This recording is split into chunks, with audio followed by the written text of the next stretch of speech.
नमस्कार, मैं हूं आकाश सोनी।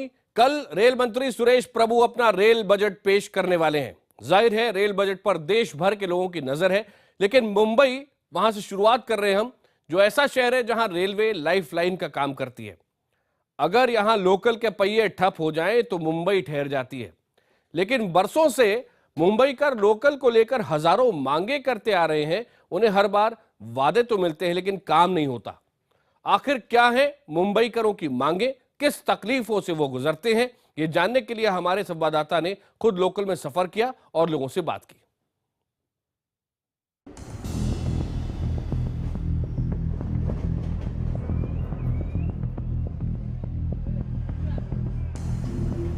हाल ही में बॉम्बे हाईकोर्ट ने कहा था कि मुंबई की लोकल ट्रेनों में सफर करने वाले यात्री यात्रा के पहले भगवान से हाथ जोड़कर प्रार्थना करते हैं, उसके बाद अपनी यात्रा की शुरुआत करते हैं। हाईकोर्ट की ये टिप्पणी बताने के लिए काफी है कि मुंबई की लोकल ट्रेनों का सफर कितना जानलेवा है। मोदी सरकार अपना तीसरा रेलवे बजट पेश करने जा रही है। आज हम आपको दिखाएंगे कि मुंबई की लोकल ट्रेनों में सफर करने के लिए कितनी जद्दोजहद करनी पड़ती है। तो चलिए हमारे साथ विरार से चर्चगेट के सफर में। रेल बजट आने वाला है। जाहिर है ऐसे में मुंबईकर भी अपनी लाइफलाइन यानी मुंबई लोकल के लिए जरूर कुछ न कुछ चाहते होंगे। लिहाजा IBN 7 ने भी फैसला किया कि उनके साथ सफर करके जानेंगे कि आखिर क्या चाहते हैं मुंबईकर। चल भाई थोड़ा सा आगे चले। सुबह का वक्त था और हर किसी को दफ्तर जाने की जल्दी। ऐसे में मुंबई लोकल में चढ़ना किसी जंग से कम नहीं था। काफ़ी मुश्किलों के बाद हम इस लोकल ट्रेन में तो चढ़ गए, लेकिन इस ट्रेन की हालत क्या है आप खुद देख सकते हैं। बड़ी मुश्किल से हमें यहाँ खड़ा रहने के लिए जगह मिली। हम अंदर तो किसी तरह आ गए, लेकिन यहाँ का नजारा कुछ और ही कह रहा था। पूरे डिब्बे में पैर रखने तक की जगह नहीं थी और जैसे ही कैमरा दिखा, लोगों का गुस्सा रेलवे को लेकर फूट पड़ा। अभी एक आदमी मरता मरता बचा, उसकी माँ क्या डूब रहा था। हमको ये लफड़ा नहीं मांगता है यहाँ पर। अभी बेचारे वो टपली इतना बड़ा बेचारा पता नहीं, और सो गाली गलौज भी दिया। ये क्या नाटक है? हमको ये सब लफड़ा मांगता ही नहीं। हमको है ना विरार तक का मांगता है हर 5 मिनट में ट्रेन। अभी हम खाली सुनता है कान में कि हमको है ना 15 डब्बा का ट्रेन बढ़ने वाला। कब बढ़ेगा ये?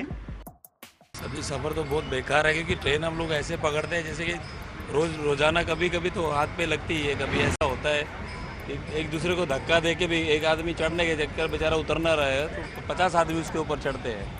इतनी बुरी हालत है अपनी ट्रेन की। सर जी कुछ बता नहीं सकते इसके बारे में सर?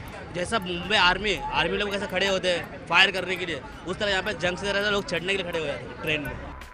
दरअसल मुंबई में सेंट्रल और वेस्टर्न रेलवे रोजाना तकरीबन 1600 लोकल चलाती है, जिसमें तकरीबन 75 लाख लोग सफर करते हैं। लेकिन रोज की यही कहानी।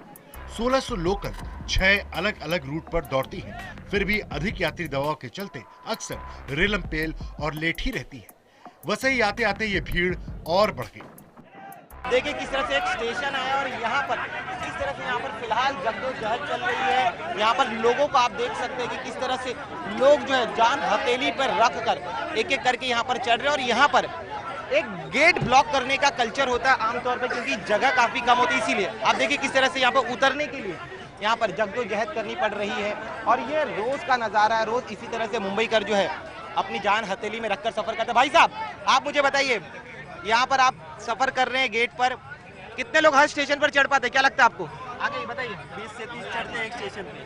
हाँ, एक डिब्बे में 2 से 3 आदमी चढ़ सकता है। जान हथेली पे लेके सब दिन चलते हैं। क्यों चलते हैं? क्योंकि भगवान ने सबको पेट दिया है, सबके पीछे एक परिवार है, और परिवार चलाने के लिए हम लोग को ये सब करना पड़ता है। सही ऐसे डेली आता था तो मौत और जिंदगी से खेलता रहता हूँ हर वक्त सर। इसलिए मैं ट्रेन से छोड़ने की वजह से मैं दूसरा काम ढूंढ लिया कि मैं ट्रेन सफर नहीं करूँ, थोड़ा 2 पैसा कम कमाऊंगा, लेकिन ट्रेन सफर नहीं करूंगा ट्रेन से।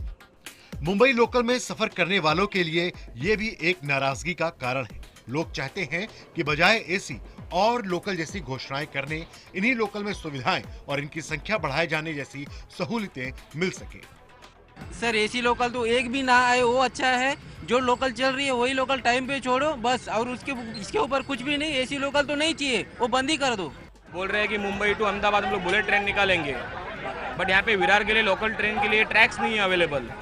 2 ट्रैक 4 ट्रैक पे ट्रेन आता है, स्लो जाता है, आधा घंटा वेट करना पड़ता है। बुलेट ट्रेन के लिए ट्रैक कहाँ से निकालेंगे?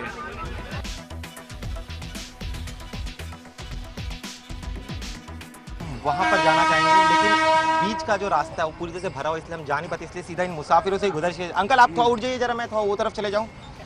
देखिए ये मुंबई के लोकल ट्रेनों की हालत है, तो थोड़ा सा जगह बनाना जरा, थोड़ी सी जगह पाइए, थोड़ी जगह बनाइए। देखिए ये मुंबई की लोकल ट्रेन है, आप समझिए क्या हालत होती रहेगी। शुक्रिया आप लोगों को लगा। मुझे बताइए आप, रेलवे बजट आ रहा है, क्या लगता है आपको कुछ मिलेगा आप लोग के हाथ में? क्या बोलेगा, और भाड़ा बढ़ता बैठने को तो मिलता ही नहीं है। यहाँ पे चौथा सीट मिल जाए तो लकीली, मतलब एकदम मिलती तो नहीं है पर मिल जाए तो बेस्ट है, नहीं तो फिर पूरे भीड़ में खड़ा होके दादर तक जाना पड़ता है। विरार से चली ये लोकल चर्च गेट की तरफ दौड़ती जा रही थी और आने वाले हर स्टेशन पर लगातार भीड़ बढ़ती जा रही थी। एक समय तो ऐसा लगा कि हम और हमारे कैमरामैन भी इस लोकल की भीड़ में फंस गए, लेकिन हमसे भी ज्यादा बुरी हालत इन ट्रेनों में सफर करने वाले सीनियर सिटीजन की थी, जो इस भीड़ में खड़े होने के लिए मजबूर थे। चाचा आप मुझे बताइए, आप कितने साल से सफर कर रहे हैं? 40 के ऊपर कम, 40 वर्ष से कम से होगा। 40 साल से सफर है, तो आप पहले सफर करते हैं तब कितनी कर दी, तो आज कितनी कर दी है? वो 80% बढ़ गया, 80% बढ़ गया मेरे को। 80% बढ़ गया। गाड़ी में कभी लटकना पड़ता है, कभी खड़ा खड़ा गिरते हैं नीचे आदमी, खड़ा रहने के लिए भी जगह रहता नहीं है। और गाड़ी कितना भी तुम 5 मिनट के बाद भी गाड़ी आने के बाद, प्लेटफॉर्म में गाड़ी आने के बाद जो आया तो अंदर एंट्री भी नहीं मिल रही है।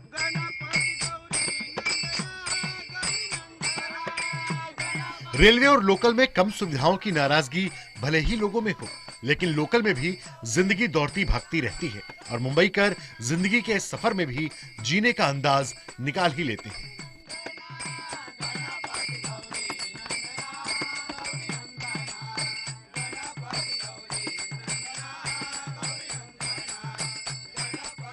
सेकंड क्लास डिब्बे में सफर करने वाले मुसाफिरों की तकलीफों के बारे में हमने कहा। अब हम जो है दादर स्टेशन पर उतरकर दिव्यांग लोगों के लिए जो कोच है उस कोच में जाएंगे और वहां जाकर उनमें जो मुसाफिर सफर करते हैं उनकी परेशानियां जानेंगे और जानना चाहेंगे कि वो क्या चाहते हैं अपने रेल मंत्री से।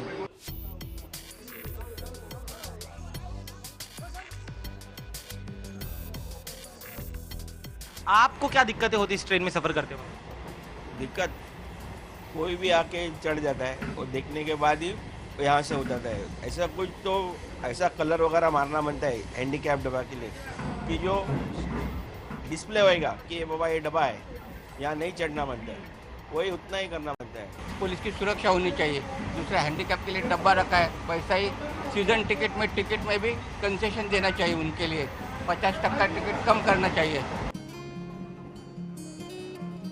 तकरीबन 1.5 घंटे के सफर में हमारी टीम ने जाना कि आखिर किस तरह से मुंबईकर रोज लोकल में सफर की जगह एक जंग लड़ते हैं। हर साल नई नई घोषणाओं और किराए में इजाफे के बावजूद लोकल में सुविधाएं बढ़ाने के सिर्फ वायदे ही मिल पाते हैं। यही कारण है कि एक बार फिर मुंबईकर अपनी लोकल में सुविधाएं बढ़ाने के लिए प्रभु से गुहार लगा रहे हैं।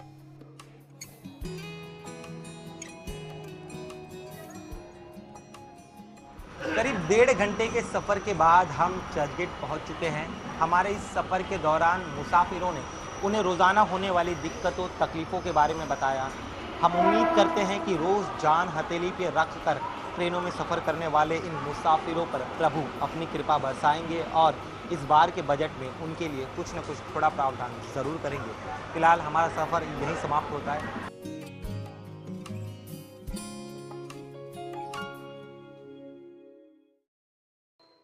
रेल मंत्री कल रेल बजट पेश करने वाले हैं। अभी तक हमने आपको इस कार्यक्रम में दिखाया किस तरह मुंबईकर लोकल में सफर करते हैं। रोज का आना जाना ही उनका एक संघर्ष की तरह है।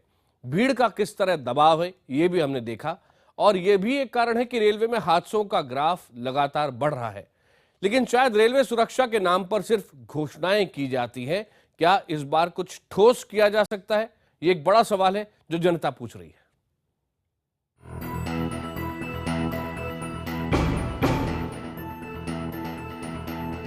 चलती ट्रेन में चढ़ना और उतरना दोनों ही खतरनाक होते हैं और कुछ ऐसा इन हादसों में हुआ है। लेकिन ऐसा नहीं है कि इन हादसों के लिए पूरी तरह से यात्री ही जिम्मेदार है, क्योंकि इन हादसों से पहले भी रेलवे से प्लेटफॉर्म और ट्रेन के बीच के इस मौत के गलियारे को कम करने की मांग उठती रही है। लेकिन इसके बावजूद रेलवे ने कभी इस ओर ध्यान नहीं दिया।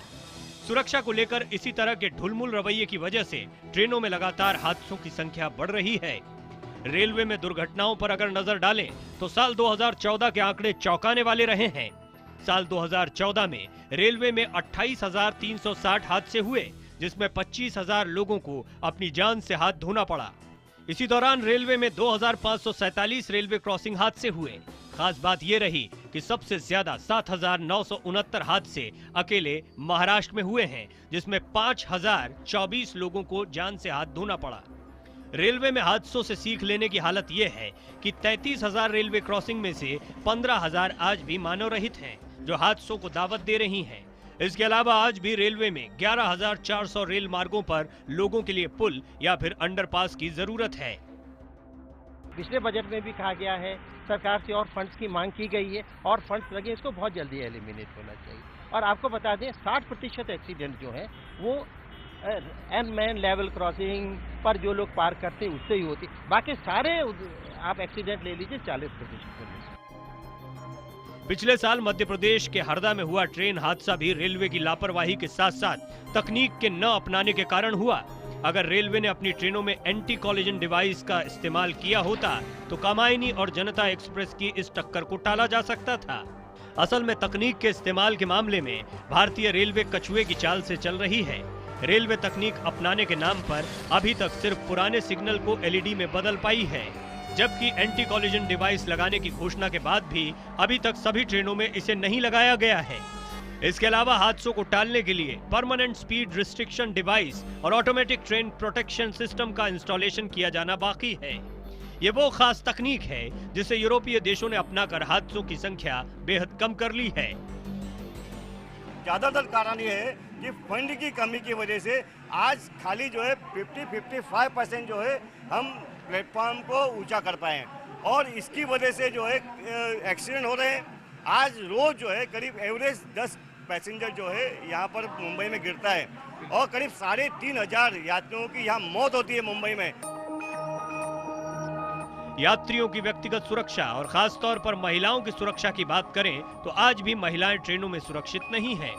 पिछले साल सितंबर तक रेलवे में 25,485 अपराध दर्ज किए गए, जिसमें से महिलाओं से जुड़े 465 अपराध थे, जबकि इसी दौरान 33 बलात्कार के मामले भी दर्ज किए गए। यही कारण है कि महिलाएं ट्रेन में आज भी सुरक्षित महसूस नहीं करती। औरतों के साथ कोई बदसलूकी ना हो, जैसे कि सुनते हैं आम तौर पे हो जाती है कभी कभार, बिल्कुल उनके लिए सुविधाएं बढ़ानी चाहिए।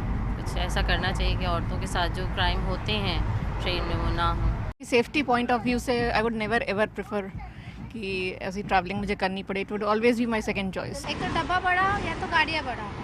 अब हर लोग तो इतना ट्रैवल करते हैं लेडीज, उसमें उनको सुविधा मिलनी चाहिए और सेफली मिलनी चाहिए, क्योंकि एक गार्ड तो रात में हमेशा रहना चाहिए, वो रहता नहीं है कभी। वोमेन गार्ड होना चाहिए एटलीस्ट, और स्पेशली वोमेन्स के लिए अलग से कोच हो जाए तो वो ज़्यादा बेटर रहेगा। 2014 में रेलवे के आधुनिकीकरण और ढांचागत सुधार की संभावनाओं की पड़ताल के लिए गठित विवेक देवराय समिति ने पिछले साल मार्च में ही अपनी रिपोर्ट दे दी है, जिनमें कई अहम सिफारिशें की गई हैं। लेकिन इसके बावजूद आज भी रेलवे में तकरीबन 2 लाख पद खाली पड़े हैं। ऐसे में सवाल यही है कि आखिर कब तक रेलवे में सिर्फ बजट में ही घोषणाएं होती रहेंगी और आखिर कब तक भारतीयों को आधुनिक रेल मिलेगी। Bureau report, IBN 7।